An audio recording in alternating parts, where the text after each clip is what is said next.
Hello বন্ধুরা, আমি আজকে তৈরি করে দেখাবো ঝাল ঝাল ডিম কষা। চলুন কিভাবে বানিয়েছি দেখে নিই। এখানে আমি আগে থেকে 4টে ডিম সিদ্ধ করে রেখেছি। ডিমগুলো একটু চেয়া দিয়ে নিয়েছি, সাথে পেঁয়াজ কোচানো, কাঁচা লঙ্কা কোচানো আর টমেটো কোচানো নিয়েছি।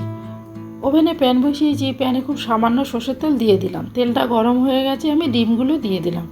সাথে খুব সামান্য নুন দিয়ে দিলাম আর সামান্য হলুদের গুঁড়ো দিয়ে দিলাম। নাড়াচাড়া করে ডিমগুলো ভেজে তুলে নেব।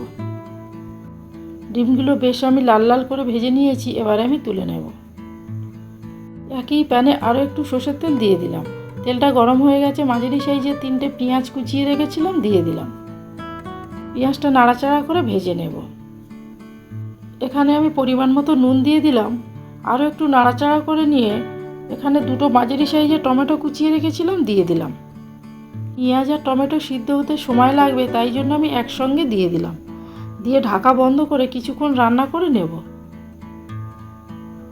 কিছুক্ষণ পরে ঢাকাটা খুলে নিলাম। টমেটো সিদ্ধ হয়ে গেছে। এখানে আমি 1/2 টেবিল চামচ আদা রসুনের পেস্ট দিয়ে দিলাম। দিয়ে আদা রসুনের কাঁচা গন্ধটা চলে যাওয়া পর্যন্ত কষিয়ে নেব। আদা রসুনের কাঁচা গন্ধ চলে গেছে, এখানে আমি গুঁড়ো মশলাগুলো দিয়ে দিলাম।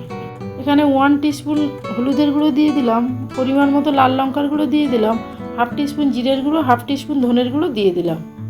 দিয়ে মশলাটা বেশ কিছুক্ষণ কষিয়ে নেব। সাথে 2টো কাঁচা লঙ্কা কোচানো দিয়ে দিলাম। ভাজা ডিমগুলো দিয়ে দিলাম। এই মশলার সাথে ডিমটা একটু কষিয়ে নেব। নিয়ে আমি খুব সামান্য জল দিয়ে দেব। মশলাটা কষানো হয়ে গেছে, খুব সামান্য জল দিয়ে দিলাম। ডিমের ভিতরে মশলাটা ঢোকার জন্য আমি জলটা এখানে দিয়েছি। ঢাকা বন্ধ করে কিছুক্ষণ রান্না করে নেব। কিছুক্ষণ পরে ঢাকাটা খুলে নিলাম। এখানে 1/2 টিস্পুন গরম মশলার গুঁড়ো দিয়ে দিলাম। দিয়ে একটু নাড়াচাড়া করে নিয়ে কিছুটা ধনেপাতা কোচানো দিয়ে দিলাম।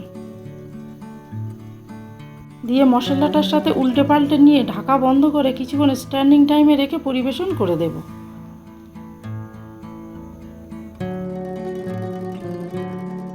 আমার রান্না কমপ্লিট হয়ে গেছে, পরিবেশন করে দিলাম। রান্না যদি ভালো লাগে লাইক করবেন, কমেন্ট করবেন, শেয়ার করবেন।